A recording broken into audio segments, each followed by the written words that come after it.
let's get into the big topic of open source, something that we actually say at Red Hat. We haven't This is so we awesome. are an open culture that believes actually in a big importance of piece What is that process that a developer, or let's say a As the developer Kubernetes should- ecosystem really boomed,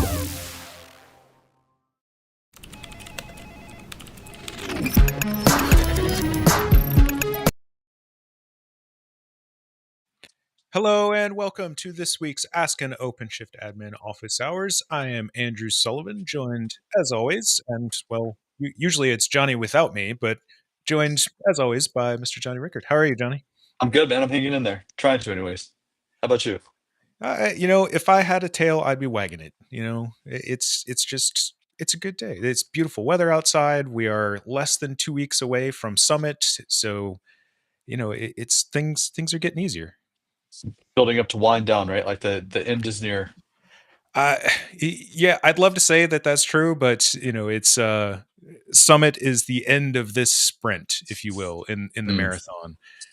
So going into June and July, we've got a bunch of other stuff on the docket to keep going. But yeah, the last month or so, and I'm not complaining. Like I like being busy because it means that we're hopefully doing the right things. But like we've had a bunch of analyst requests come in. We've had a bunch of Summit stuff happening. We've had a bunch of just a lot of stuff happening, and it's like my whole team is running flat out right now, and I'm super proud of them.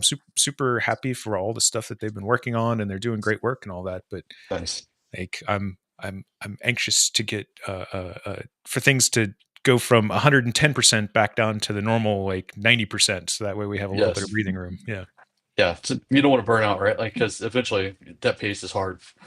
Exactly, right. And it's important to have that little bit of downtime, right? And like I try and make a big deal out of like having that 10 to 20% of, I don't want to call it personal time, but it's like time to do things for like, oh, I want to go to this training course, or I need to spend time and I want to learn how to do this thing, how to leverage Gemini or Notebook LM in order to do things, or I want to pursue this passion project on the side and figure out how to do, this other thing, or I want to work on a certification. Like, if people don't have time to do that, then, it's to your point, you get burnt out. You feel overwhelmed all the time. You feel like you're constantly underwater and you can't ever get ahead. And that's not fun.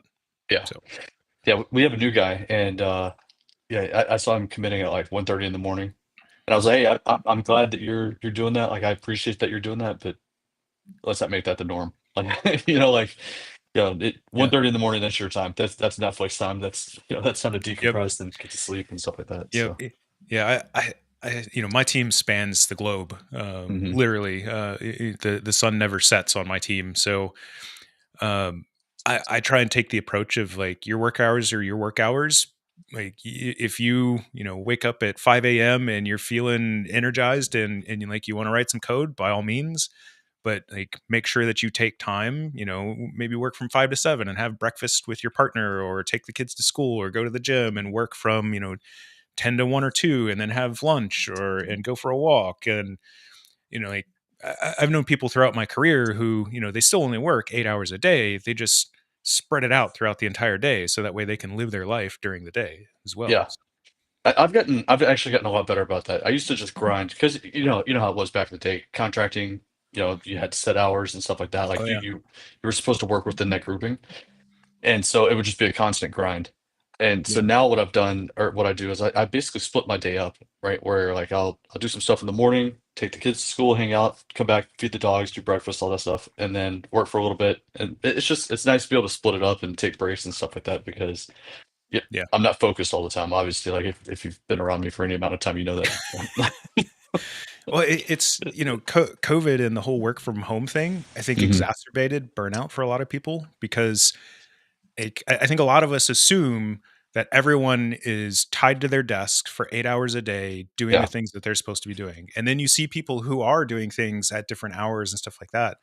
And you forget that like those people are probably doing other things during the day. And you think, in an office, like I worked in an office for 15 plus years. Like you get there at 8:30, 9 o'clock in the morning, and the person in the cubicle next to you wants to chat about what they had for dinner last night, and some rando does a drive-by, and you spend 45 minutes talking about the proper height to mow your grass, and you go to lunch and you spend 45 minutes sitting in the cafeteria, kind of BSing and catching up on things. Maybe it's work related, maybe it's not, but you might be in the office for 8 hours, but you're only working for 5 or maybe 6 of those. Right. And people forget that when you're at home. You assume that the people on the other end of that Slack channel or Teams chat or whatever are working 100%, all out all day long. Mm-hmm. And then you give yourself a guilt trip, and then you feel like you should be doing that. And then you're, doing more and more hours and stuff like that. And I don't know, I've been trying to make over the last couple of years, I try and make a point of like telling my folks like, hey, I got an appointment this afternoon, so I'll be mobile if you need anything, but I'll catch up later on. Just to remind folks like, hey, like, take a break, like live your life. Like, work's not going anywhere. It's okay. Yep.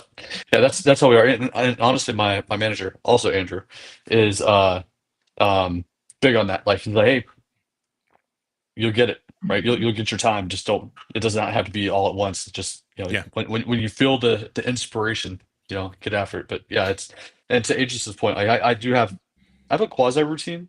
Like I take the kids and pick my daughter up every day. I take my daughter and pick her up every day, and so I try and work in those chunks in between. And then when she comes home, hang out with her and talk a bunch of crap to her for a little bit, and then try and get back to it for a little bit in the evening. I got a mustache hair that's tickling me like crazy. Oh yeah, I love those. Yeah. Aegis, I see here your comment about getting into a routine. I couldn't agree more. Like, I know some people can do that, break up their day and stuff like that, and they spread it all out. I tend to be a routine person because I found after multiple cycles of like, I accidentally worked 12 or 14 hours today. Like, I tend to start my day around 8:30 every morning, and I tend to end my day between 5:30 and 6 every evening. And like in my office here at home, like you can't see it on the camera, but there's a lamp right here, as well as this thing up here that are on smart switches. So they turn on at 8:30 in the morning, they turn off at 6 o'clock in the evening. And that's my like visual cues of like, hey, stupid, like you're either working too early or working too late. Yeah. So I find that is helpful some days. I end up like I'm banging away on a keyboard, and all of a sudden it's dark in the room. Like, oh yeah, I should probably go make dinner. Nice. And honestly, we need that, right? Because like I know for myself, like sometimes I can get so consumed that like I don't even know what's going on around me. So like I have a little alarm to remind me that it's time to go get Katie, so that way I know like, all right, I need to break away. So I do that too. I set non-blocking calendar reminders for when I need to go and do things like that. Yeah. Anyways, we have successfully completely derailed ourselves for the first 10-ish minutes here. So yes. Thank you to our audience for joining us today. Good to see all of y'all, see in air quotes there. Good to see all of y'all. Today's topic is something that is near and dear to my heart. I say that because one, I've been working with it for quite a while. And two, this is actually what I'll be showing today is a lab that we did at Red Hat 1 back in February, I think. I don't remember when Red Hat 1 was. I think it was in February. I think so. Actually, I know it was because I came home. I took a red eye home on Valentine's Day. So it was the week of Valentine's Day. Nice. Anyways, so I want to use this opportunity to showcase something that we've been talking about for probably 2 years, Jonny, hosted control planes in various iterations, but I don't think we've ever shown like hosted control planes in OpenShift virtualization in a kind of polished or refined way. And I'm hoping that's one of the things that we can show today, which is like how easy it is to create and manage clusters with OpenShift virtualization, hosting virtual OpenShift clusters on OpenShift virtualization. And my opinion is this is it's a great use case now with the change in the bare metal subscriptions. So if you weren't aware, bare metal subscriptions changed in 2025, where the bare metal, any virtual clusters hosted on bare metal subscribed nodes inherit the subscription. So if I subscribe my bare metal cluster using OpenShift Container Platform, OCP, then if I create virtual OpenShift clusters on top of that bare metal cluster, they inherit their subscriptions from the bare metal. So it's a great way to do, clusters on demand, or even, hey, I want to reduce my VMware footprint, so I'm gonna move my virtual OpenShift clusters from there over to OpenShift on OpenShift. Anyways, I think it's an interesting topic. When we get there here in a few minutes, Jonny, I know you got some top of mind stuff. As always, don't hesitate to ask questions. We love to hear questions, get questions from y'all. Do our best to answer the questions while we're here on the stream. Usually, while I'm running my mouth, Jonny is typing furiously to find answers to questions that we don't know off the top of our head, or I tap dance and give my opinion of an answer while Jonny finds the real answer. There's a lot of that. We're a team. Yeah. So don't hesitate to ask questions. If you're not watching us live, please go ahead and reach out to us via email. That's usually the easiest way to get a hold of us. Jonny, Jonny at redhat.com, or Sully, Sully at redhat.com. We are also on the Kubernetes Slack. So if you go to slack.kubernetes.io or kubernetes.slack.com, either one of them will put you in the same place. And there is an OpenShift users channel in the Kubernetes Slack that has Jonny and I and a few thousand other community members that are all there to help answer questions. So with all of my preamble and rambling out of the way, what do we got for top of mind today, Jonny? Yeah, so Kubernetes 133 was released on, I think it was April 23rd or April 25th. I am going to post it was April 23rd.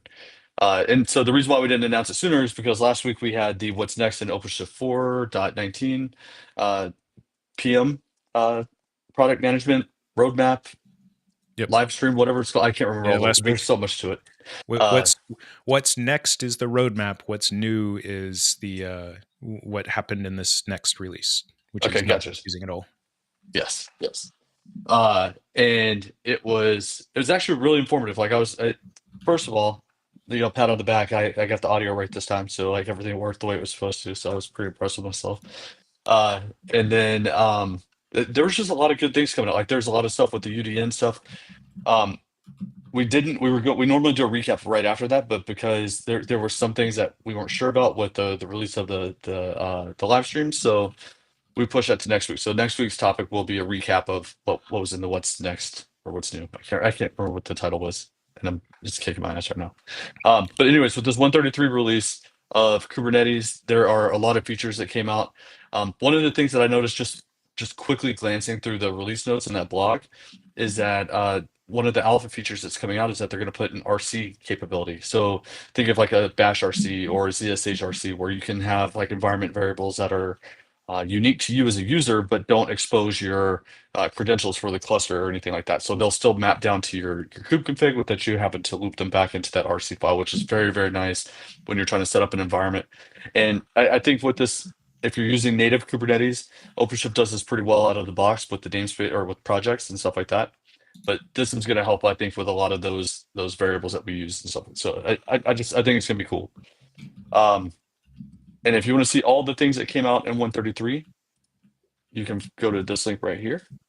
This is the GitHub project. This is all the changelog going into 133. So there's a ton of features that they're working on and that they've put out. So like it's a big commitment on the Kubernetes project, and they're doing an awesome job. And we're consumers and beneficiaries of all the hard work of the community. So make sure you go out there and take a look at it, because it's just freaking amazing that all this stuff can get done in that amount of time. And then finally, we have Argo CD 3.0 released last night, and there's some cool stuff in here. And the big one for me is like there's a change to the RBAC, where now instead of just having like CRUD type of actions on an application, you can actually have that same permission set down into like an actual resource. So within a resource and an application. So you have like your application and maybe a deployment in a pod. Now you can manage those deployments and pods through RBAC in Argo CD. So maybe you have a cluster that you're managing, and you're actually managing access through Argo, which is very typical in production environments, you can actually get down to where that low level permission set is in there, where they can manage like the deletion and updating pods and stuff like that, which I think is pretty cool.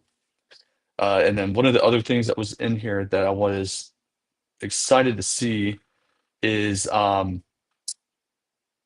let's see here. I'm sorry, I'm doing this on the fly. That's just the way life is sometimes, Jonny. It really is. Oh, making it up as we go. Dude, my nickname should be Wing It, because that's what I do half the time. So, there's some defaults that are going to be set out of the box that are going to make life a lot easier for us. And so, oh man, okay, where's the one? Oh, the one that I thought was going to be awesome is like they've implemented a default setting for ignoring differences on high churn controller things. So think about if you've done Cert Manager, or if you've done Let's Encrypt or anything like that, where those things recycle often, right? There's a lot of churn on those resources. A default setting is to ignore those out of the box, so that way you don't have to, when you look at your Argo CD interface, you're not seeing them as out of sync and you're having to refresh and stuff like that. So it's just a nice, if you're doing like low level unit testing, or like integration testing and stuff like that, one of the first things that we do in our stuff on on our patterns team is the application healthy and synced? And this will always check in as as a positive yes, because it's going to ignore those differences on this. So I think it's going to be awesome. And that's it. Other than Summit is May 20th through the 22nd in Boston. I'll be there. You're going to be there. It's going to be amazing. Come check it out. We're looking forward to meeting everybody and talking to everybody. And that's it. Yeah, I will point out, if you're going to be at Summit, as Jonny just said, both of us will be there. Be sure to look out for us. I'll be in and out of the booth. I think I'm staffing the Ask an Expert booth or desk on Monday and Tuesday evenings or afternoons. So that'll be a great place to find me. You can also reach out to your Red Hat account team. Me, along with a bunch of other BU folks, we're all in the Jiffle tool. So if you want to schedule a customer briefing center CBC meeting with us, definitely encourage you to get that done as soon as possible. I think my calendar is approaching full. So don't hesitate to reach out and request those meetings with us. But of course, you can always run into us in the hallway and say hi and chit chat and stuff like that. From me, when is OpenShift work coming to S390X? S390X, correct me if I'm wrong, is also known as IBM Z and or Linux One. As far as I know, I don't think we're planning support for Power, or excuse me, Z slash S390X, but I can ping the product management team real quick just to confirm that. Let's see.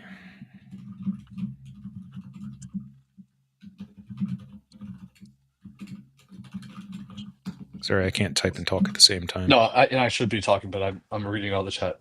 Just making sure I didn't miss anything. All right. I know, for anybody who hasn't watched me on the stream before, when I'm like trying to demo something, I cannot. I have to say what my fingers are typing, or type what my mouth is saying. And if I try not to, then it ends up being a jumbled mess. So it is what it is. Yes. I admire people who can do that. I once watched a colleague of mine do a presentation holding a microphone one-handed while presenting the slides, and at the same time logging in, like typing a password with his other hand. It to this day blows my mind. So not a chance. No way that's happening. Yeah. All right. As always, please don't hesitate to ask questions here in the chat. We will do our best to address those live. I'm going to try and arrange my windows here so I can see everything that I need to see at the same time, including chat. But apologies if I miss anything as it comes up, but Jonny will keep me honest just in case. So I'm going to share my window here. Share screen, window, with this guy. And what we should be looking at here, I'm going to rearrange this. Actually, how do we want to do this, Jonny? You think that one's a little bit easier to see? Yeah, I think that's fine. I'll remove your name real quick. Okay. So what we're looking at here is a ACM instance, or Advanced Cluster Manager instance. And what I have here is just a single cluster that's running inside of my lab. You can see that this one happens to be running on GCP. And what I want to do is I want to use this ACM and this cluster instance in order to deploy my hosted control planes hosted clusters. So if you're not familiar with ACM, ACM is it's a really cool tool in my opinion. It's really powerful. It does a lot of things to make our lives as administrators easier, even though we don't talk about it a whole lot here on the live stream, because it's meant to be like, hey, I have 2 or 5 or 50 or 500 clusters, and I want to use policy and sort of labels to apply those configurations to it. So, right, most of the time here on the stream, we're talking about on an individual cluster, like, hey, I need to go in and I want to configure, the authentication authorization setup inside of here, right?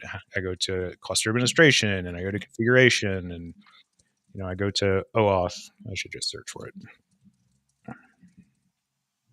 So I go to the, OAuth configuration here and I look at this and I see that it's using HT password, right?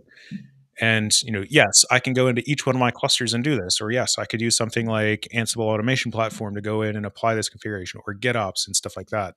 But depending on the tools that I have and the way that I choose to use these things, using ACM is, of course, one of the ways that I can do that.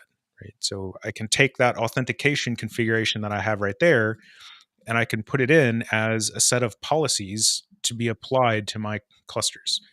Right, so I create a policy, and maybe this one is my auth policy, and we're just going to put it in default for the moment because I'm not actually going to create this. But basically, you can see it goes through, and using this template engine, using the policy rules, I can apply in either an inform or an enforce remediation state configuration across my clusters. So super powerful in that respect. My opinion, right? It serves it meets the needs of most things across cluster fleet management in that regard. Other things that ACM can do. So if I look up here in my cluster infrastructure, I can use ACM for doing cluster deployment and cluster level scaling and stuff like that. So we're actually going to use this to create a cluster here in a moment. But I can use this for both hyperscaler, cloud-based, as well as on-prem cloud provider. So think vSphere, think OpenStack, et cetera, deployments, as well as bare metal deployments, which is really cool. So if I come here to this host inventory, so I've got a cluster deployed, let's say hypothetically, I've got a cluster, my first cluster deployed in my data center. I install ACM to that, and then I can come here and I can say, oh, I need to create a cluster inventory. Well, now I'm going to mess it up. Create inventory. Okay, this is probably going to fail because I don't think I have enough configuration there. So I'm not going to do that in the interest of keeping my cluster operational. Anyways, basically what I'm doing is I'm creating an infrastructure environment. So say data center A or server closet 1 or whatever that happens to be. And then I can have within each one of those, I'm going to say data centers, I can go in and I can generate an ISO and then boot nodes, right? I boot my server, be it physical or virtual, to that ISO, and it pops into my inventory here. And then I can go from there and I can say, I want to take these 6 nodes and I want to create a new cluster. And so I can generate clusters that way as well. Or I can take a node and say, hey, I want to join this node to cluster 7, so on and so forth. So really powerful in that regard as well. You'll see that they're expanding in ACM to include a lot more virtualization stuff for doing management and all of that other stuff.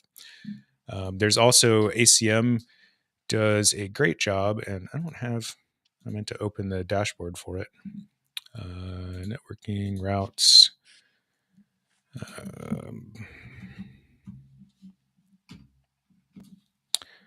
There is a dashboard. No, I don't remember the name of it. Is it observability? Something? I can't remember. Let's see. We want open cluster management routes. No. Anyways, somewhere in here, I should have brought it up beforehand, is the Grafana dashboard for ACM. So one of the other things that ACM does is it provides federated dashboards for performance statistics, capacity planning, right? All of that type of stuff. So if I have, again, 2, 5, 10, 50, 500 clusters, it uses Thanos to reach out to each one of those clusters and query metrics and pull them in and then provide summarized dashboards. And now I feel embarrassed that I can't even find the thing. What do I want? I want workloads, pods, cert manager, cloud controller. I know it's got to be in here somewhere. Open cluster management hub, routes. Here we go.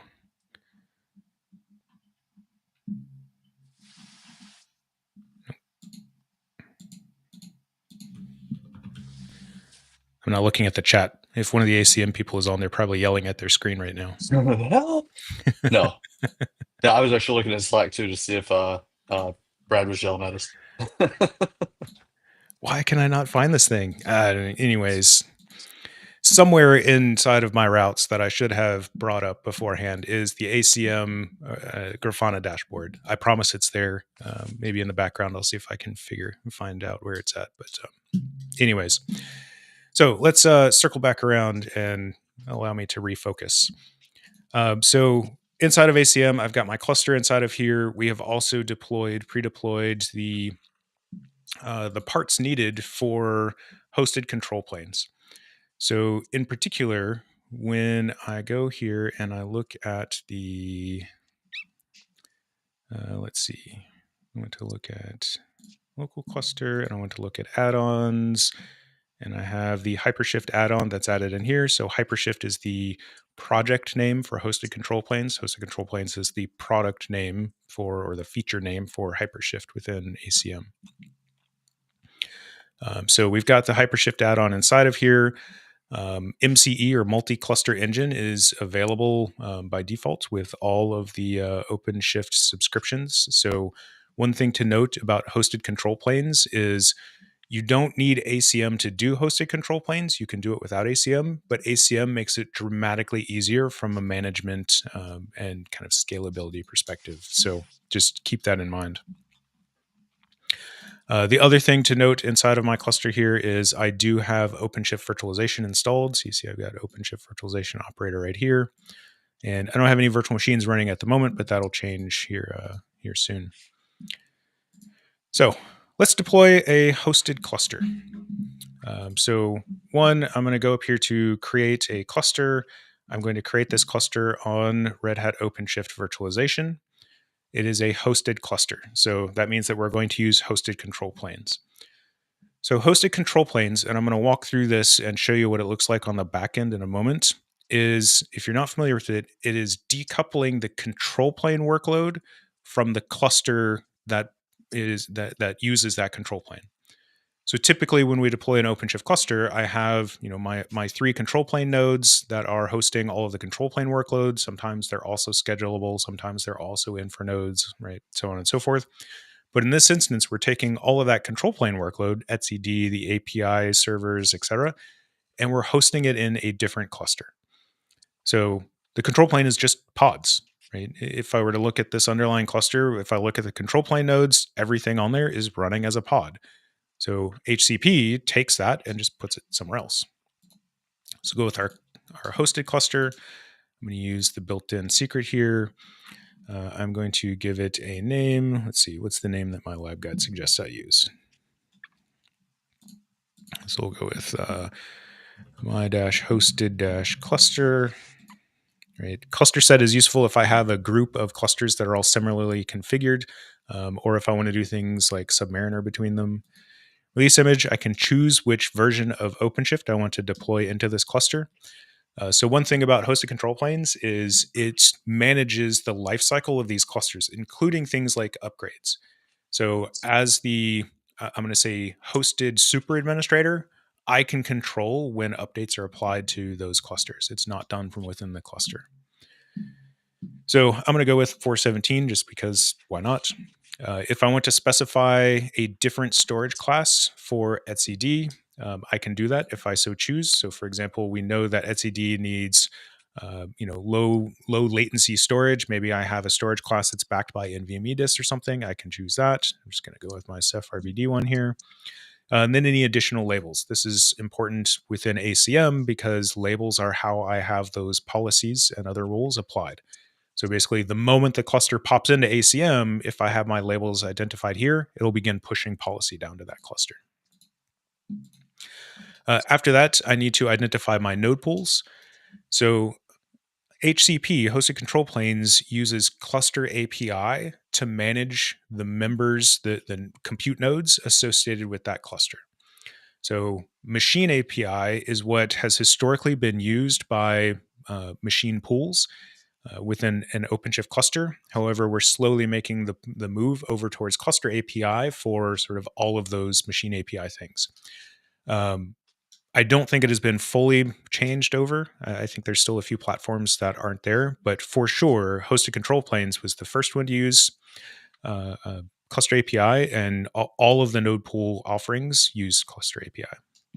And that's important to note, just because if you're doing like an OC get machine sets, right? If you're trying to see which ones are out there, you literally have to search for the right API group, like the XKates, like the Cluster API scope. Otherwise, you'll get no return on on your machine sets if you're looking. Yeah. Same thing with machines. Anything that was in the machine API, like that's, you have to use the fully qualified API name. Yep. Let's see. Let me catch up on chat real quick. How does one go about offering OpenShift clusters as a cloud service? I think Hosted Control Planes is certainly one offering or one way that you could do that. Aside from that, like if you're thinking CCSP type of offering or similar, using ACM and Hosted Control Planes is one way to do it. I think it's a relatively straightforward way, but keep in mind that Hosted Control Planes means that more than one control plane is hosted within that cluster. Some people don't like that. They view it as being a security vulnerability. I think that that's a matter of opinion. I'm sure that some security person out there can give me reasons as to why, but I look at it as, if you trust containers and OpenShift and Arcos and RHEL to provide isolation using things like SE Linux and just how containers work with C groups, then why isn't that good enough? Why do you need that extra separation of a virtual machine? For some people, they want full-on separation. For some people, Hosted Control Planes is enough. Beyond that, the cloud-based offering, in my opinion, is mostly about the UX. Right? How do I go in and request a new cluster? What's the process for that? What's the automation behind the scenes, and how does that, basically deploy, prepare, and hand over that cluster over to my customers in those instances? So I don't specifically have a good answer there. I know that Red Hat has a CCSP team that kind of specializes in these things. So, they might be able to offer some other things, but inside of an organization, if it's all folks you trust by and large, then Hosted Control Planes, in my opinion, is a great option. I read that so literal. I mean, I literally didn't even consider. I was like, I thought that he was asking like how do I set up a ROSA environment? How do I create and manage my own ROSA-like environment for my users? That's from a business perspective, I guess, is where I was reading that from. I was like, oh, I have no idea. Yes. Which you could do that as well, like so self-service for these. You could absolutely do that. There's a few demos that are floating around, maybe even on interact.redhat.com. There's some interactive demos that show using Developer Hub to do exactly that. Right. So I use Developer Hub to go in and request a new cluster, and behind the scenes, it takes care of everything for me, so that as the user, I don't know and care about all of the, low level, details. I just click the button and I get my cluster. Is there a hardware list that provides a list of recommended hardware for bare metal installs? Yes, it is the same as the RHEL hardware list. Excuse my hiccup. So OpenShift uses Red Hat Enterprise Linux Core OS as the underlying operating system. Red Hat Enterprise Linux Core OS, or Arcos as the name implies, is RHEL, just optimized for containers and Kubernetes. So it's literally the exact same rel kernel, rel binaries, everything else. It just uses RPM OS tree and has the kubelet and everything pre-installed there. So if you go to, and I can actually show this, so rel hardware catalog. If I go to Red Hat certified hardware, and then I come down here and I click on system, I can go from here and I can look at, all of these different server offerings that are inside of here. So this one's at the top. So we'll look at this DL345 Gen 11 from HPE. If I select this, you'll see certifications, and you'll see a number of different things in this list here. So the important one to pay attention to is Red Hat Enterprise Linux 9. So this is the only one that is required for support with OpenShift. So because current versions of OpenShift are based off of RHEL 9, so therefore we want to make sure that it has that RHEL 9 certification. Now, depending on what this hardware partner has chosen to do with their testing, you may also see some other certifications here.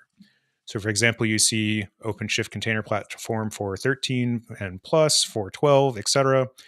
What that means is that they went through and they deployed this hardware using bare metal IPI. So effectively, because they did bare metal IPI, they have this checkbox in their certification, meaning that it will work and it is fully supported with IPI. The other one that you may see, and I don't see it on this particular one, there's Red Hat Virtualization, but that no longer really applies. You may see an OpenShift virtualization line item here. What that means is that when they did their certification, they added the OpenShift virtualization operator and were able to deploy virtual machines with this particular hardware there. So that's kind of the full bevy of those. But keep in mind that this is really the one that we care about. The others are nice to know, and it kind of gives you that added assurance that, yes, it's been tested and it should work without any drama. But this is the one that all of that support is predicated on. Let's see, Lenovo, Dell, HP. Yep, they're all there. It's this big old catalog of things here. I can put this in the, if I can find the right buttons, I can put this in the chat.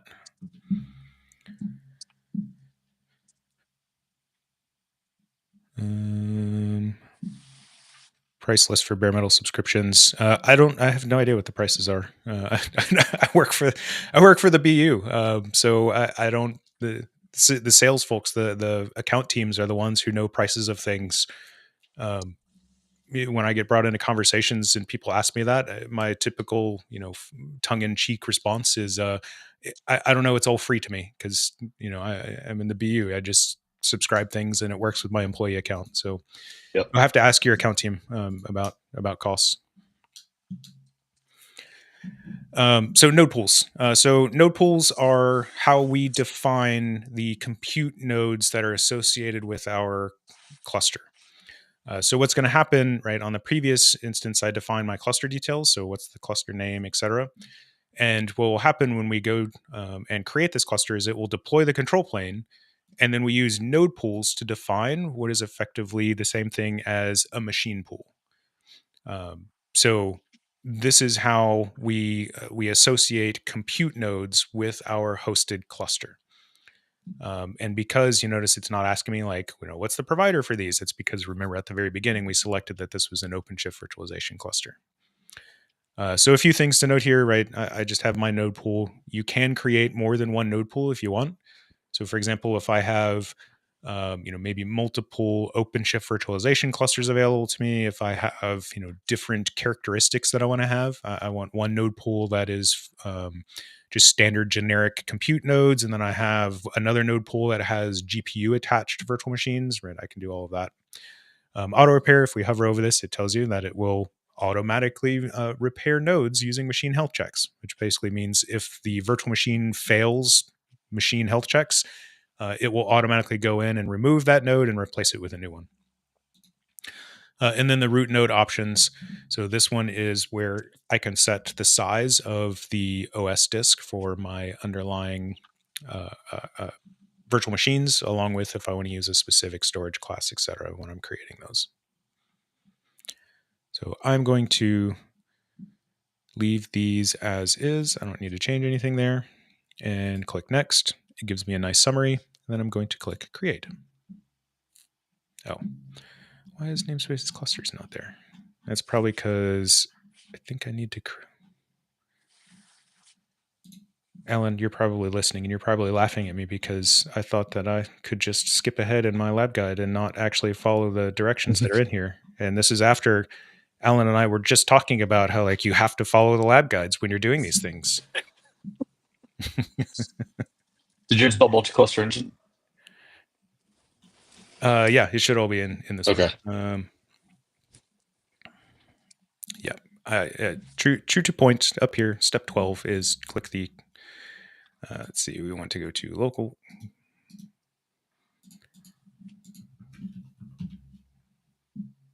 Let's see. We want to go to local cluster, and we want to go to projects, create project, and we need one called clusters. So what this clusters namespace or project is this is the one that will hold the objects for our created clusters. I'll show you what that looks like. Yeah, see, Alan, it is a lab step. I know. Oh, and now it says it already exists. All right. Are you just messing with me here?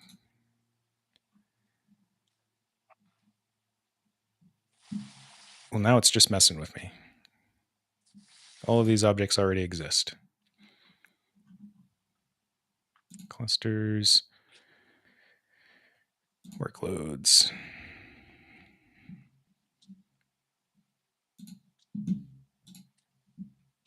See, I preach all day long about. Okay, thank you, Alan. Good to know. Preach all day long about following directions, and here I'm terrible at it myself.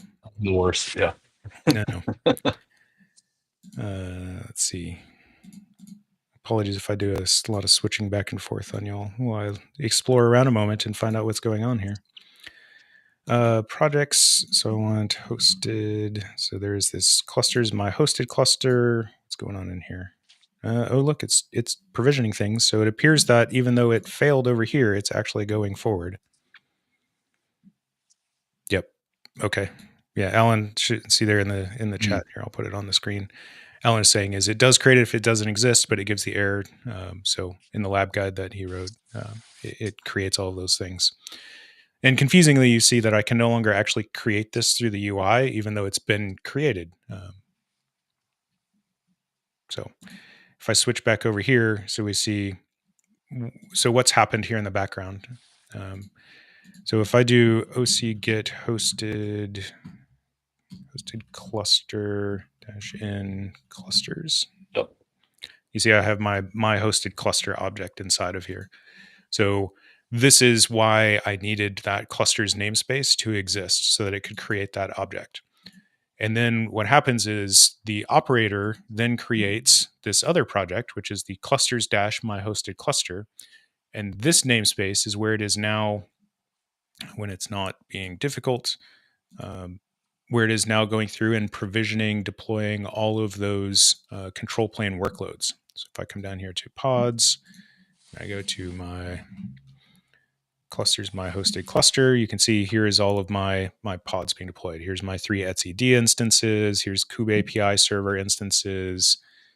Right? The scheduler is inside of here. OpenShift API server. Right? The control plane is deploying, and it's continuing to spin up things as we go that are all control plane related. So if we look inside of here, we will also see, so you get node pool -a, because I don't remember what namespace it puts it in. It's in clusters, yeah. Yeah, it's in clusters. So I have my node pool that I created there as well. And rather than looking at these on the CLI, I'm going to look at them through the GUI. Node pool. So here's my node pool. And if I look at the object definition on this, you see these are all of the things that relate to the node pool that we created, right? Remember we said 2 cores, 8 gigabytes of memory, 32 gigabyte disk, and then there are 2 of them that exist inside of there. And if I switch over back to my local cluster, well, I was already on the local cluster. If I switch back to the virtualization side, what we should see is node pool VMs provisioning. So this is my node pool VM that is getting stood up. So behind the scenes, we're seeing a number of different things that are all just happening magically based off of the requirements that I created. Let's see, why are you stuck in provisioning? And the cool thing too is like if you're using AWS, right, and that's my main experience, you can do like an OC get AWS machines -A, and then you can actually see like the provisioned resources and their state. So if they're running or if they're stopped or if like maybe there's some configuration error or something like that. So just another level of debugging. It's pretty cool where you can go in and actually look at the resource and see what the cluster API is actually provisioning and how it's looking at it. Yep. And so I'll point out a few things here. So let's go back to all clusters. So one, you see that my hosted cluster is in the process of being deployed, right? ACM is already aware of it and already has it's collecting information as it's going through and deploying and stuff like that. We'll see if, as Ellen pointed out, 417 was not working correctly. So we'll see if this works or not, but it is trying its best to deploy. This is also where I'm going to see things like the credentials associated with my cluster once it gets provisioned. So if I come down here, like here's my, kubadmin username and password. So a couple of things to note about this. One, you'll notice that I did not create any DNS entries, load balancer, etc. for this hosted cluster. And that's because the OpenShift virtualization cluster and hosted control planes takes care of all of that for me. So if you look at the console URL here, right, and I'll see, I can't really highlight it, but it is a domain that is hosted underneath my hosting cluster's domain.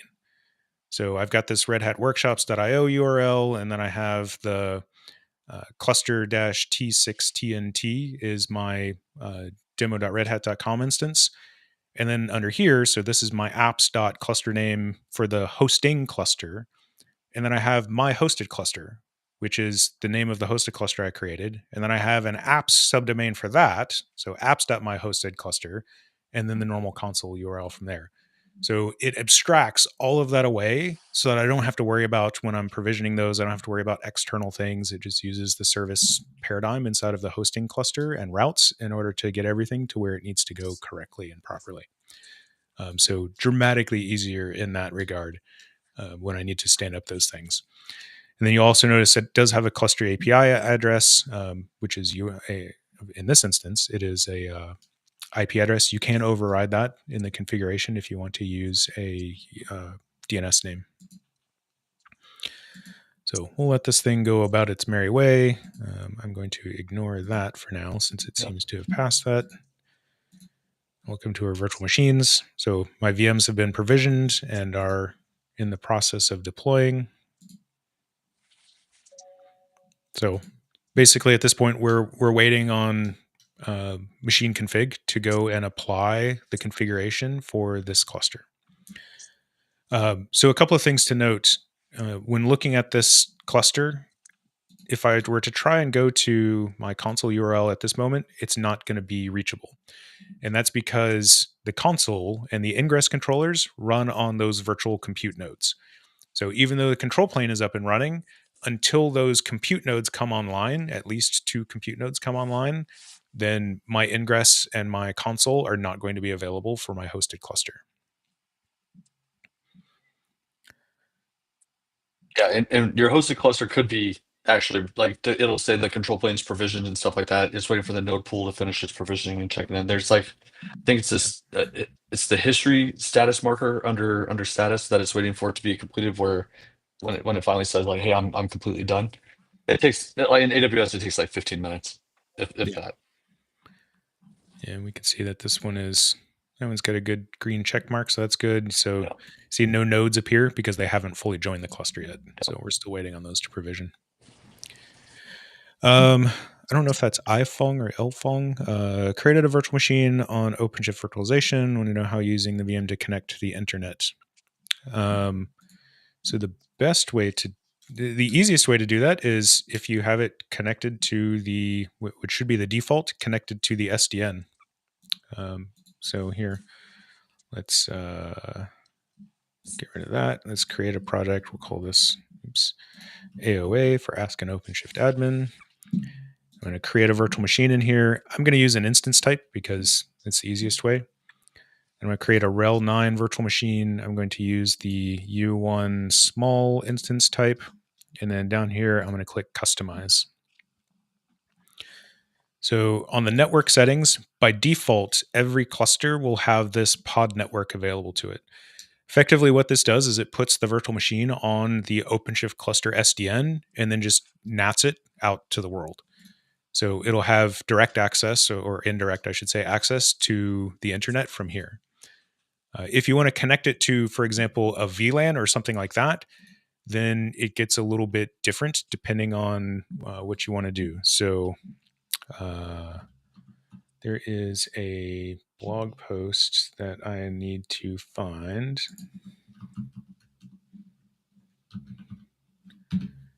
I need to just bookmark the link at this point. So there's a blog post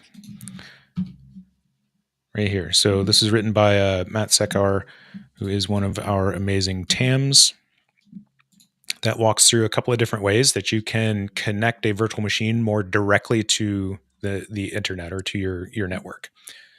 So the first example, which is the one that I'm going to show here in a moment, is by connecting that virtual machine to the same underlying resources that the SDN is using. So what does that actually mean? So if I come here and look at, we don't have nm state installed.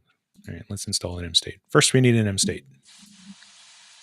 Hey, and Andrew, real quick, Alan just said that another issue that he ran into last week with 417 was that the node pool gets stuck in updating, so it may not ever update, even though everything's good to go. Okay, thank you. Yep. So the first thing we need is nm state. So nm state is the operator that is used to configure host level networking. So configuring Ethernet adapters, bonds, bridges, stuff like that at the host level is all done using nm state.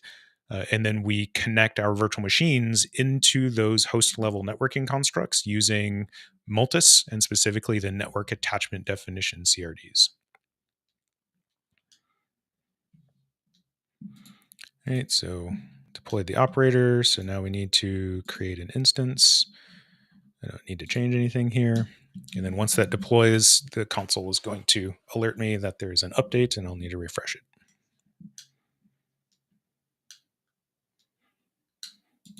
So we'll give that a second, see what's happening over here. Status is pending. Nope, still hasn't deployed yet.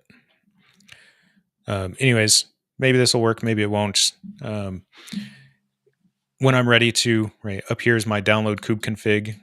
So, okay, thank you. When my cluster is deployed and ready, I download the kubeconfig, and then I use that if I'm doing OC or kubectl commands. I have my username and password here. I'm not going to click the reveal because technically this is a internet-facing cluster, but I can see my username and password from here. Here in a moment, I'll show you how to change these things from the hosting cluster level. So one of the big differences with hosted control planes is we move some of the core configuration of that hosted cluster into the CRD, into this hosted cluster object. So we'll walk through how to do that and basically push authentication down to the cluster from at this level. And now that this is done, so in my networking, you see I have a couple of new objects over here. So I have node network state and node network configuration policy. So node network state is what's used to show the current state or the current configuration of my node.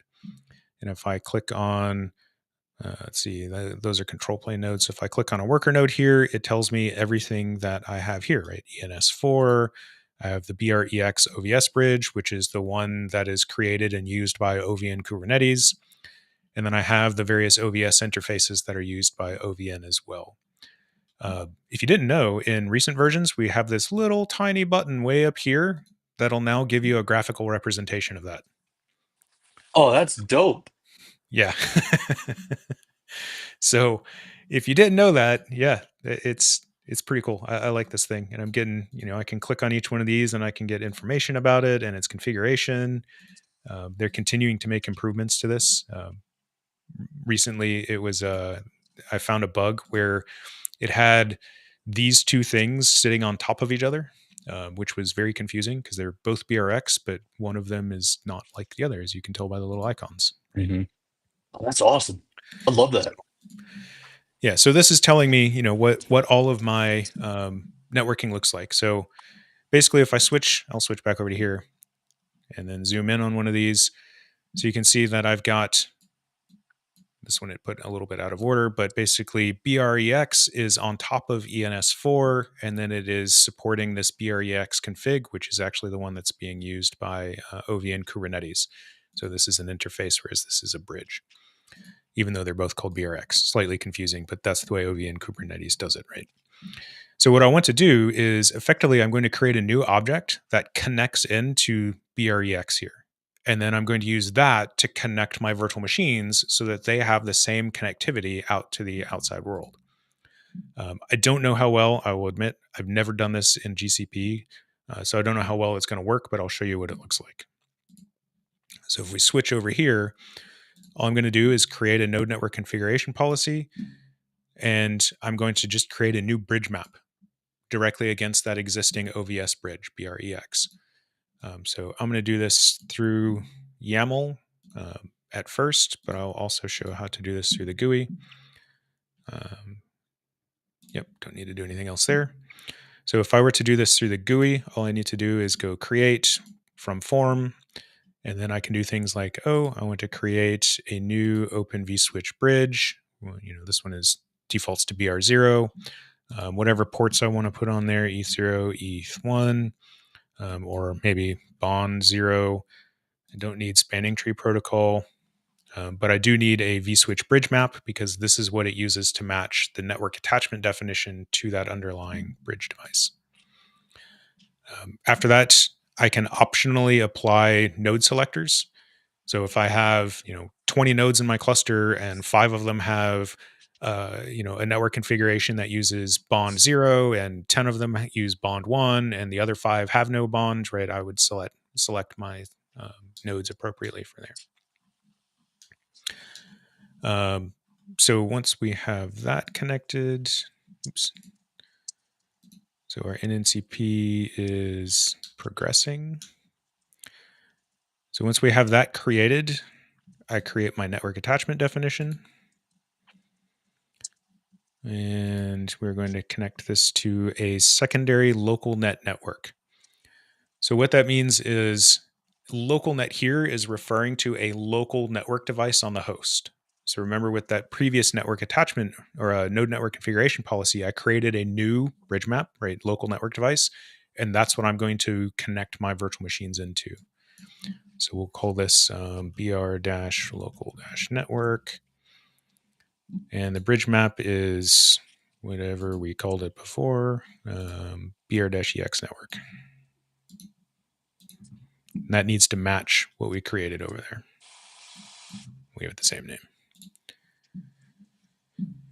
And with that, I can now create a virtual machine, and I'm going to connect it directly to the outside world and hope that I don't break Google in the process of doing this.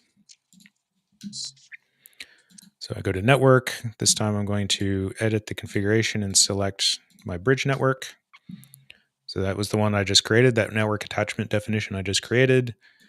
And now when I click create virtual machine, it will be bridged directly into that same network.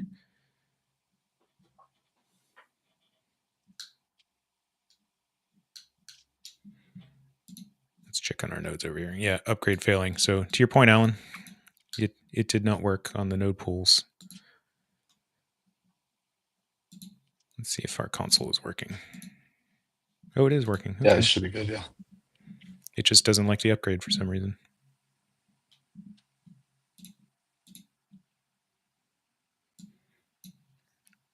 I'm going to pull this out and look at the credentials real quick. It's funny how, like, I just don't ever use the console. So it's always new to me when I see you going through this stuff. I'm like, I should use this more. I always use the shell. I flip back and forth, right? So this is our hosted cluster, right? So this is the one that we just created. I come down here to compute. You see I have my 2 nodes.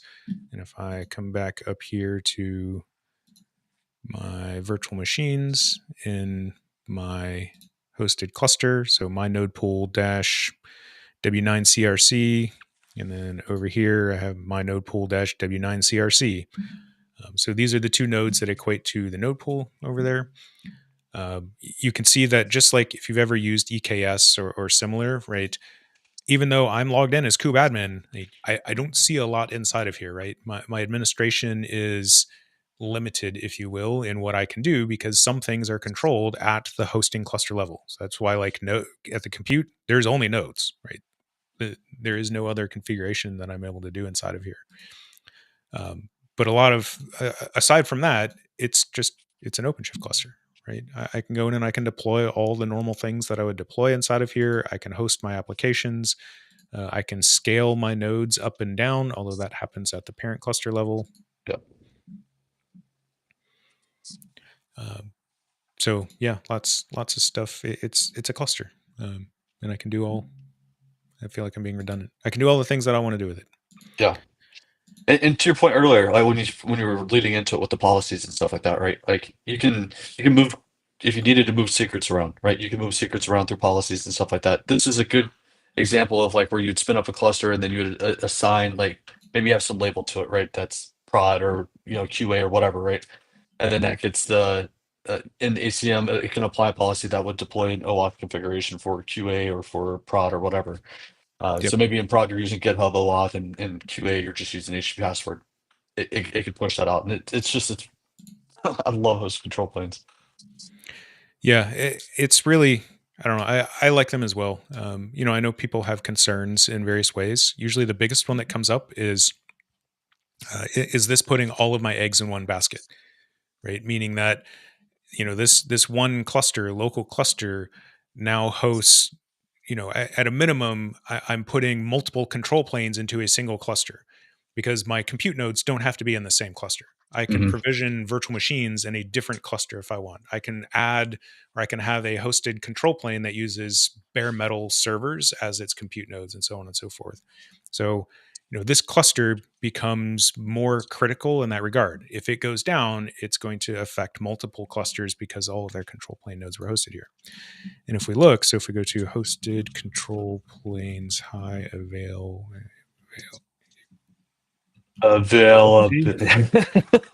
English is hard. So if I look at this high availability for hosted control planes in the documentation, like it walks through all of these different scenarios and how to mitigate and stuff like that, like how to recover from an unhealthy etcd in one of those hosted clusters, right? Just all of these different scenarios, including backing up and restoring, right? Backing up and restoring a hosted cluster in OpenShift virtualization. And I think what's really interesting is when you think about it, in this model, the hosted control plane is just any workload, and it's just like any other workload inside of that cluster. So that has a couple of important ramifications. One, from a scaling perspective, I don't even have to think about the size of my control plane nodes. So instead, I only care about the size of this hosting cluster. And if my hosted clusters and or hosted control planes need more resources, I just add them to this hosted cluster and it takes care of it for me, right? I don't have to go and figure out, oh, well, I need to resize my control plane nodes. And the only supported way of doing that is to remove a control plane node, provision one of the new size, and then effectively do a disaster recovery on that lost node in order to bring it back into the cluster, right? It handles it all transparently from there. If I could, I can give an example of that, like a real world, if you don't mind. Yeah. We were hosting a workshop in India, and we were using a normal 3-node control plane or a 3-node cluster. We had or 3 compute node, three control planes, and then as we're spinning up clusters, node pools, we started running out of resources because of the number of pods that we're trying to run on the single cluster or per node. So we were able to just literally OC scale the machine sets out And then like that, once we did that, we were able to like it just leveled everything out. And then we were able to deploy like 65 clusters or something like that within like an hour. So it was awesome. And then being able to identify like, okay, look, we're out of resources. Let's just scale this up. And we're able to scale one at a time to kind of figure out like, okay, here's what we actually need. So that way we're not just, OC scale replicas 1,000, putting everything out there. Yeah. Yeah. I don't know. I find I like this particular process. So, so in behind the scenes here, I'm going to, right. This is another thing I should have done before, which is create the object that I need. So you can't see me. You might hear me typing. But what I'm doing is creating the HT password file that I need for this particular cluster. Because what I want to do is I want to show you how we can push authentication configuration out to this cluster. Yep. Okay.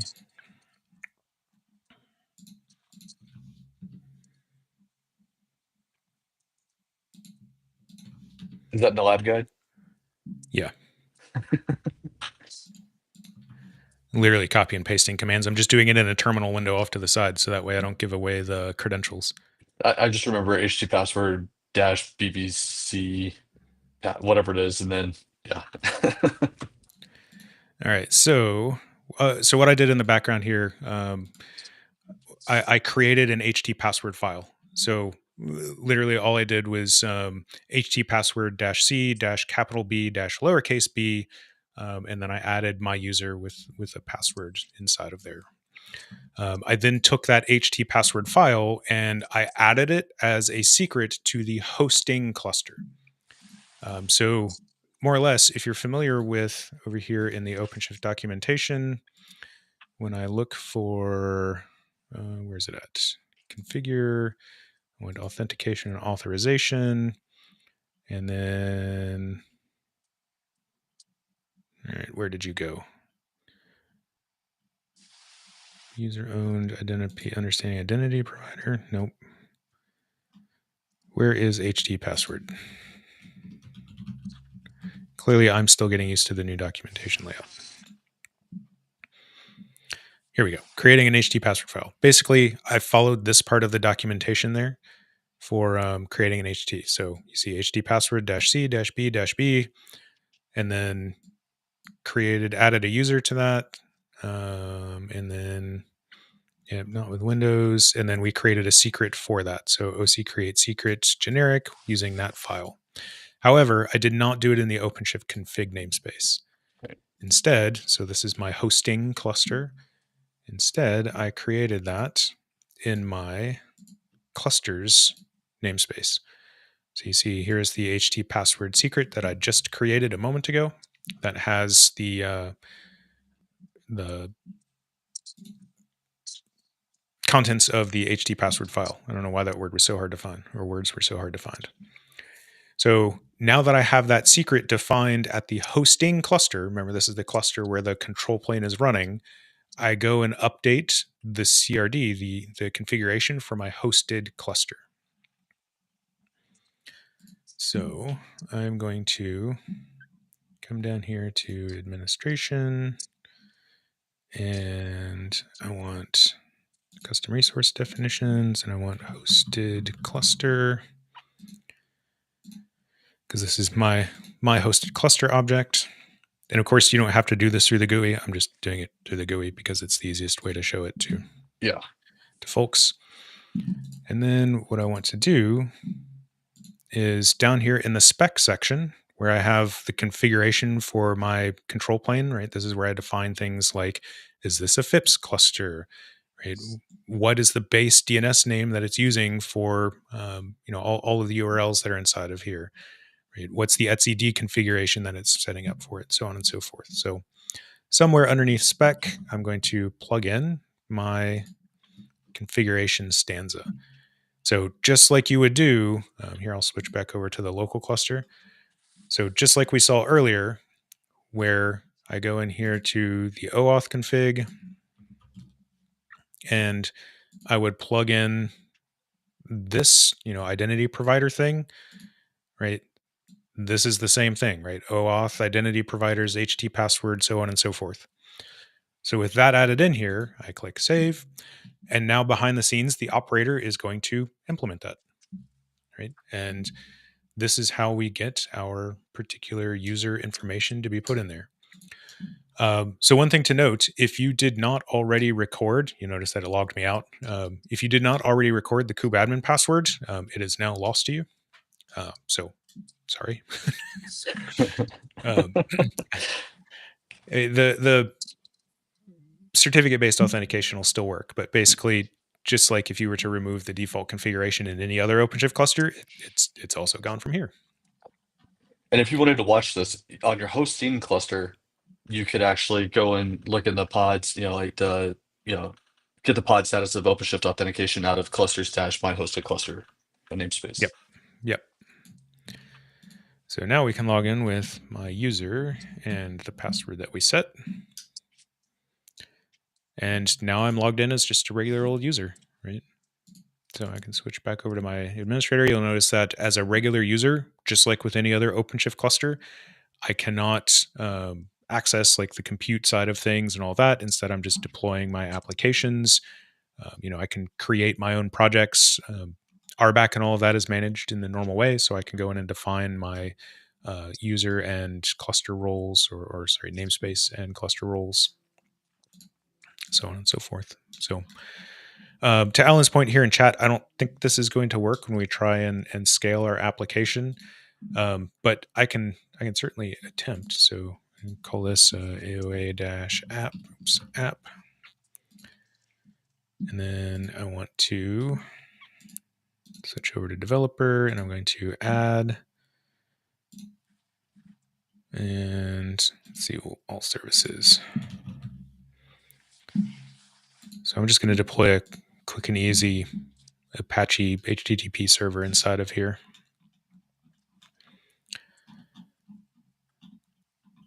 I don't think I need to change anything here. Doesn't look like it. All right, click create there, and it's going to deploy my Apache application. If I switch back over to the administrator view, I click into my application here and look at workloads. Show me the list of workloads, please. You can see it's going through and it's deploying our pods, right? So our pod is up and running now. So the next thing that we want to do is basically configure auto-scaling for our cluster. And again, this is the part where I don't think it's going to work. So back at the hosting cluster, I'm going to modify the hosting cluster's node pool configuration. So custom resource definitions, node pool. And actually, no, I haven't checked. I don't know if this works from inside of here or not. Scaling? Yeah, see, I can't manage the node pool there. Oh, it actually says ready now. It finally succeeded. Yeah, so auto scaling is set to false here. Nodes. So it doesn't look like it's going to let me change that node pool configuration from here, which is slightly frustrating. So we'll change it the hard way. So here's my node pool, right? Literally called my node pool. What I'm going to do is change the configuration in here, and I want to do away with this replicas 2, and instead I'm going to add auto scaling with a capital S and set it to min to max 6. And then we click save. It modified itself while I was here. So reload, do away with that and save. Oh, come on, buddy. Don't be difficult. See, there we go. I did my change before the system itself could change. Feature.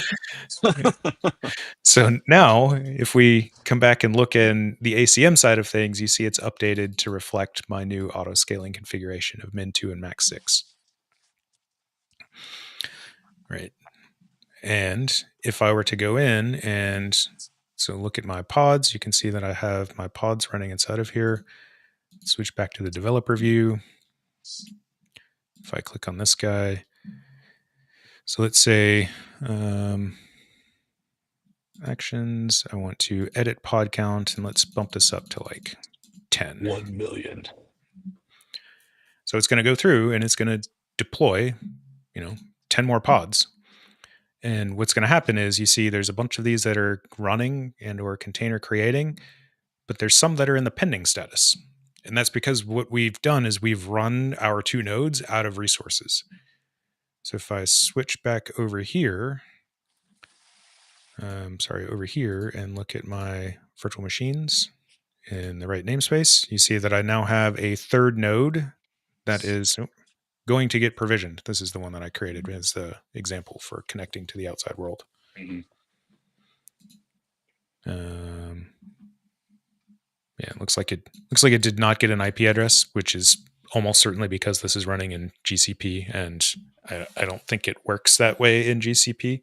But on-prem that would work. Normally, when I show this demo, I use on-prem resources, or not this demo, but OpenShift virtualization demos. I use on-prem resources, and it works exactly the way you would expect. It connects that VM directly to the outside network. So anyways, after a few moments, it'll realize that it needs to auto scale things, and it'll go through and it'll start provisioning the new virtual machine. Sometimes this takes longer than others. When we did this lab at Red Hat 1 with 60 plus people in the room, we accidentally ran Google, the Google region, out of resources more than once. So it happens often. Yeah, it's pretty funny how often that actually goes down. How did I not notice that LightSpeed is here? Oh yeah. So it's there, but it's not there. If you have you seen LightSpeed recently, Jonny? Mm-mm. Let me see if I can pull it up.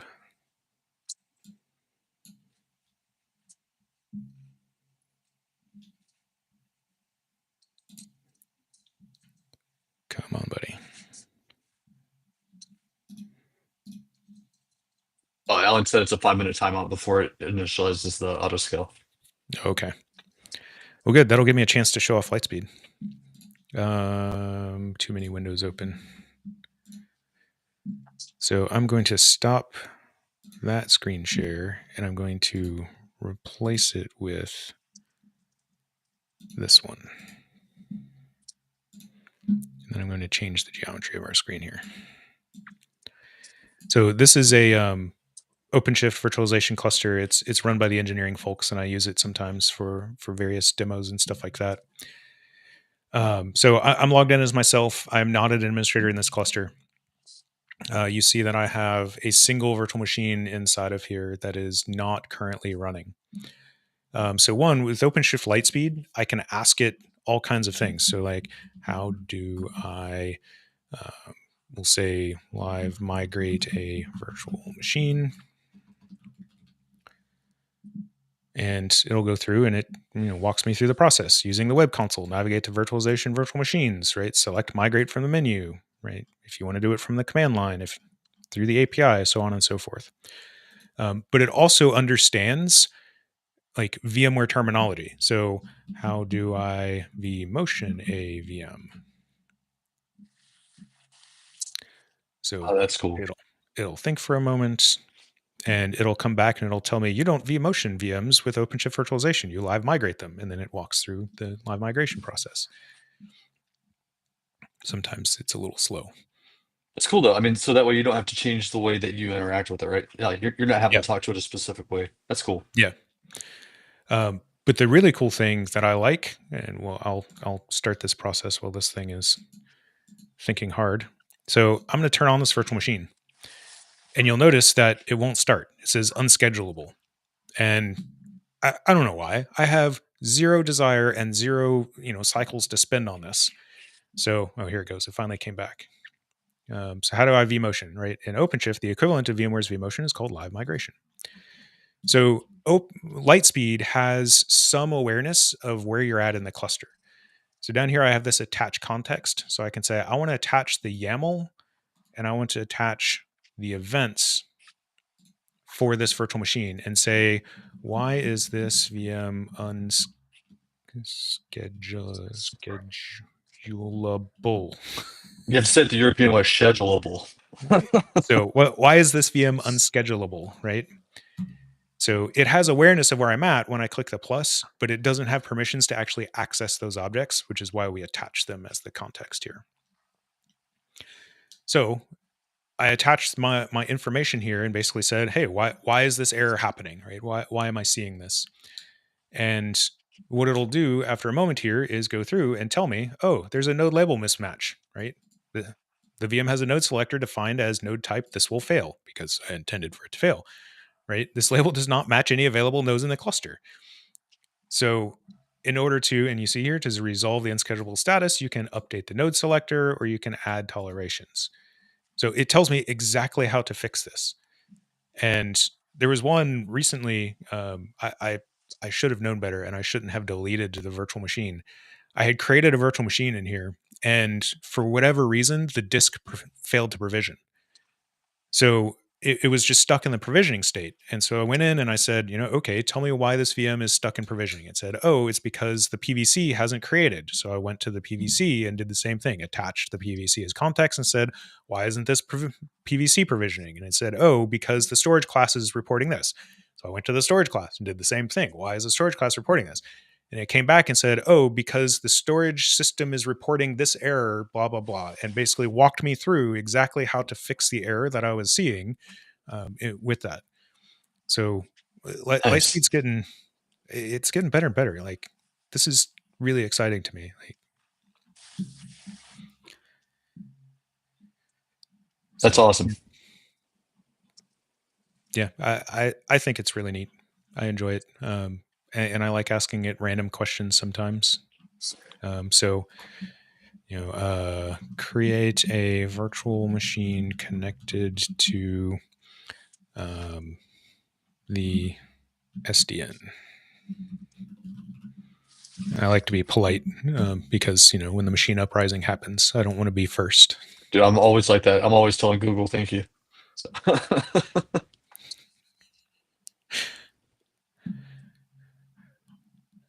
Somebody told me that there was an article recently about how I think it's OpenAI, the ChatGPT folks, adding in being polite toward it actually costs additional cycles and therefore additional money when it runs its queries. Good. Yeah. So anyways, here it's, I gave it a very basic prompt here, right? Clearly you would want to, just like if you've ever seen any of the Ansible LightSpeed prompts, right? The more information you give it, the better it's going to be. So, here it gave me, I said, I just want it to connect to the SDN, and it gave me a very basic definition. And now I can say, the VM needs to have 4 cores and 8 GIB memory. Right. And it's going to do the same thing. It'll come back and it'll iterate and it'll continue to build out the thing that I need until I can go in and just apply it from inside of here. So again, cool stuff in my opinion. I find it helpful. It's awesome.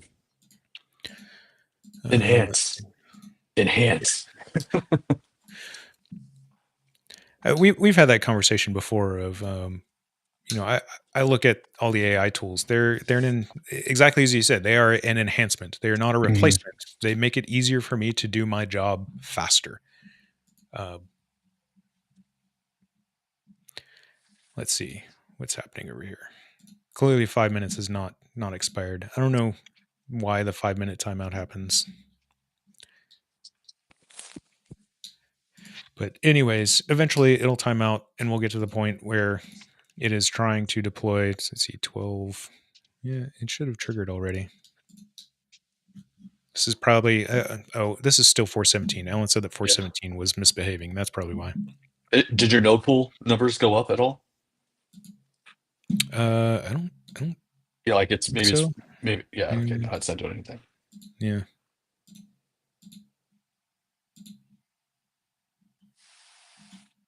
Anyways, yeah. Oh yeah, that's why right there. Still stuck in the upgrading status. Yeah. So, anyways, that's hosted control planes.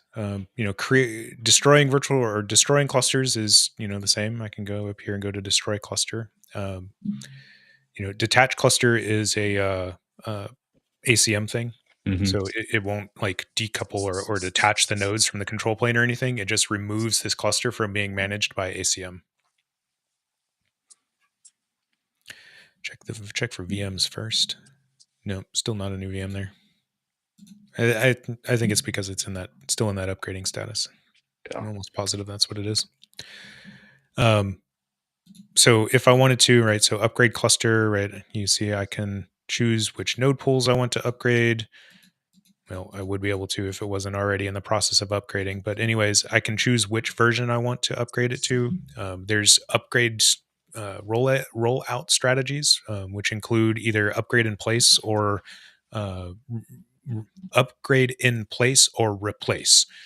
So upgrade in place is what we know and love from the normal upgrade process. I cordon and drain the node, and then it pushes out a new CoreOS image. Replace basically cordons and drains the virtual machine and then removes it, destroys the virtual machine, and provisions a new one with the new version.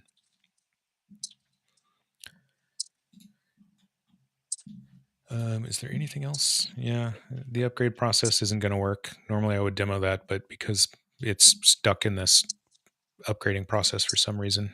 Let's see, view upgrade details. Yeah, Alan said that that the 5-minute timeout is there to ensure that the resource pressure exists on the cluster and requires a scale up action. Same thing happens on scale down. It'll wait to make sure that the resource pressure does not return before scaling down on a node. Yeah, scaling down a node. I think that's a tunable. I think we can tune that if I remember correctly. Anyways, I'm no longer logged in as an admin, so it won't tell me what's happening with the upgrade process. But I'm sure I could troubleshoot this if I had. Well, it's already 12:30. So if I had time and I had the right permissions or right credentials. Yeah. Any questions? Anything else I should show off in here, Jonny? No, that's. I think you did it. The list, if you're curious, there's a config map called supported versions or something like that. I think it's in a clusters namespace, or it might be in local cluster namespace. I can't remember. But it's basically it'll tell you the versions of OpenShift that you can deploy within that hosting cluster. Let's see here.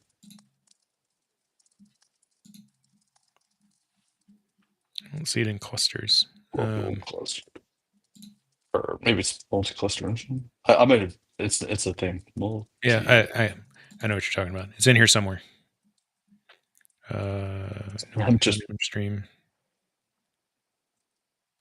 It's in the documentation, because in the documentation you can set those to kind of whatever you want. So it'll inherit from when it does the updates, the things that we default it to, but you can of course go in and tune and adjust to set it to whatever you want in your organization. It's in the HyperShift namespace. Yeah, it's bottom one. Supported versions. Yep. Yeah, this is it. Yeah. So you can deploy 4.17, 16, 15, 14, and then like when you upgrade your cluster to 4.18 or 4.19 or whatever, and then the version of MCE updates, then that will also update, and then you can roll out to like the next, then you can start deploying like 4.18, 4.19, whatever. Yeah. Yeah, because this hosting cluster is it's running 4.17. Mm-hmm. So, and the hosted cluster versions have some dependency on the hosting cluster version. Yeah. So hosted clusters, OpenShift virtualization. I find it to be a straightforward and simple deployment. Two big use cases in my mind. One, Clusters on demand. I have development teams, application teams that need to create clusters, whether they exist for a few hours, a few days, a few months, a few years, right? They're all able to be managed from within inside of there. The other one being, hey, I am the OpenShift grand administrator, right? I'm the administrator over all of the administrators, or the administrator team over all the other administrator teams, and this gives me a way to consolidate and manage all of those things through a single interface and a single set of tools. I'll also point out, so even though we didn't show it in this particular demo instance, you can tier these things out.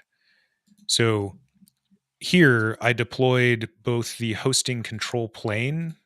So if I come here to my workloads and go to pods, and I look in the pod for my, here is my control plane.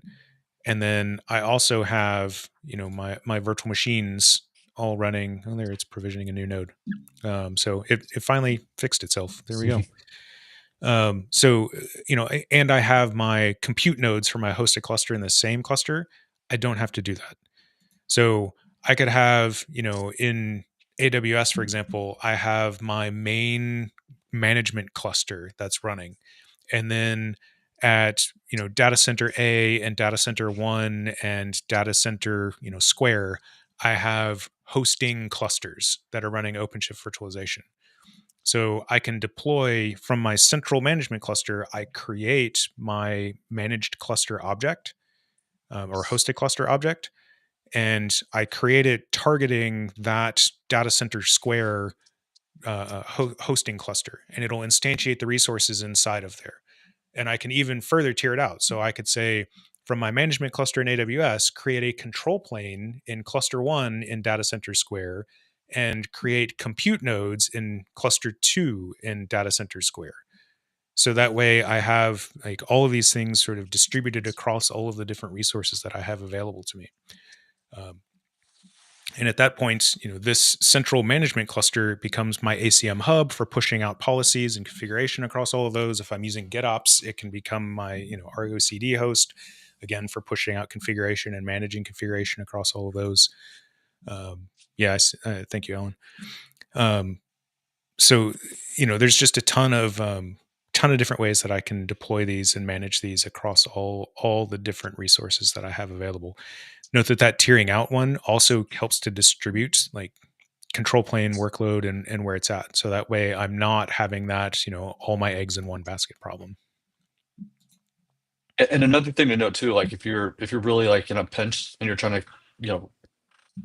to drive down your cloud spend, you can have an ARM control plane and then x86 workers and stuff like that. So I mean, like you can really take advantage of like the different CPU architectures and stuff, which I think is pretty incredible. Yep. Okay. I think that's all I got. Yep. Now it's going through and doing its thing. Adding our new node, which is now up and running.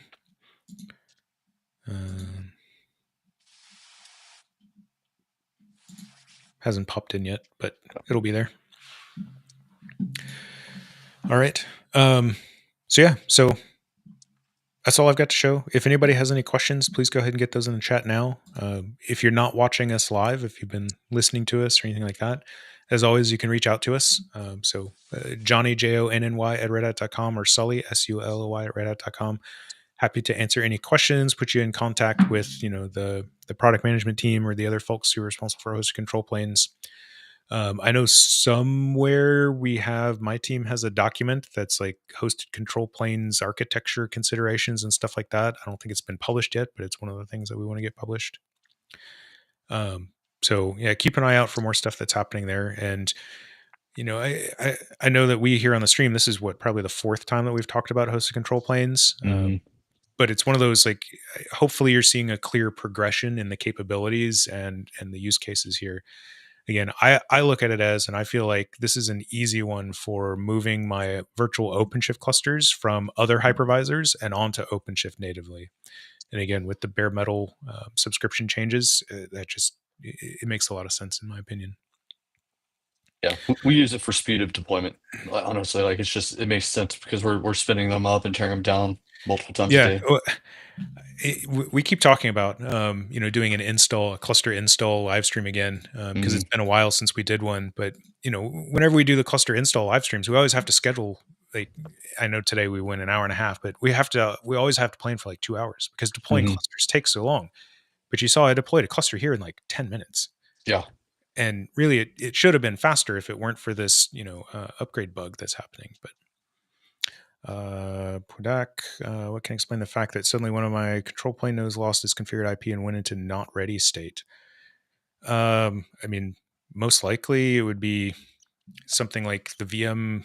I'm assuming it's a VM, but the node is no longer able to connect to the rest of the control plane nodes. So essentially what that's saying is, I'm logged into my OpenShift console and I see this node drop off. I don't see an IP and it's in the not ready state. That means that it's not getting heartbeats and it's not able to contact. So the health check stuff for, I think the default is 5 minutes. At that point, it puts it in a not ready state. If you were to look at that or connect to that node directly, you would see that it has a taint, a no execute taint set on it. So it's actively shutting down workload and stuff like that.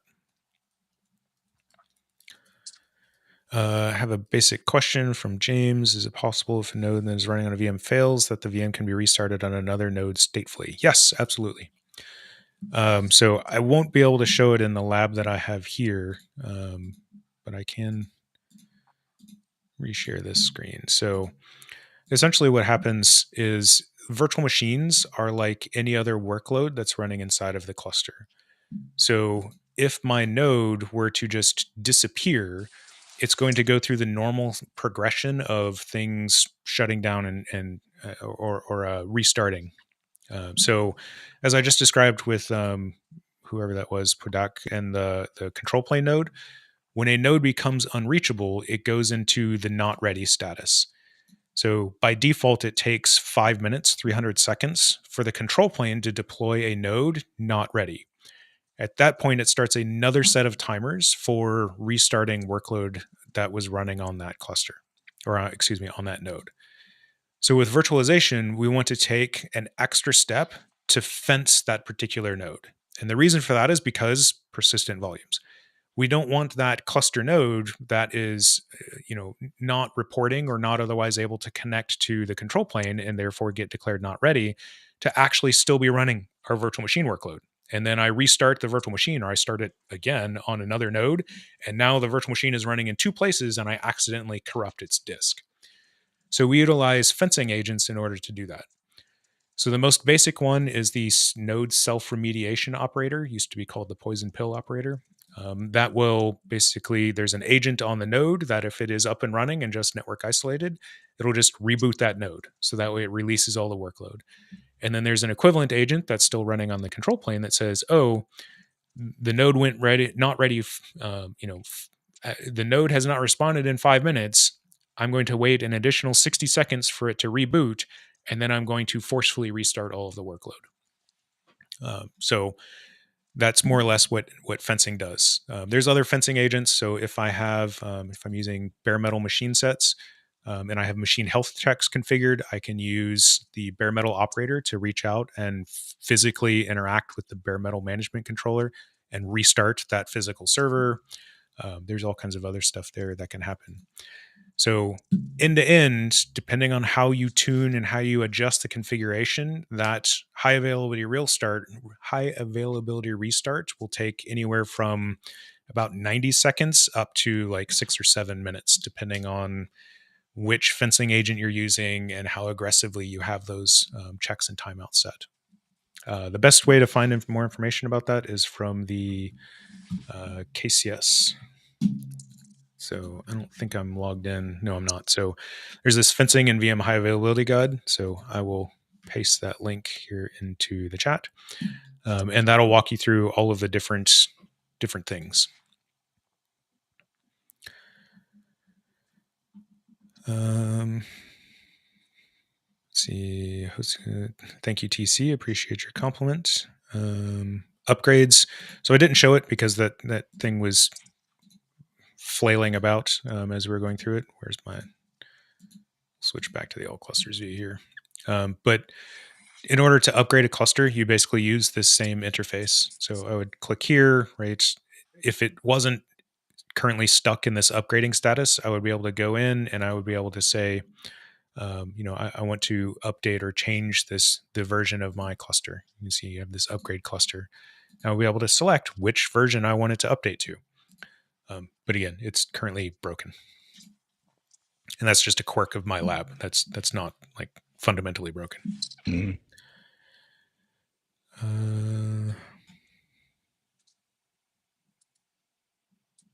I think that got all the questions in chat. Yep. Okay.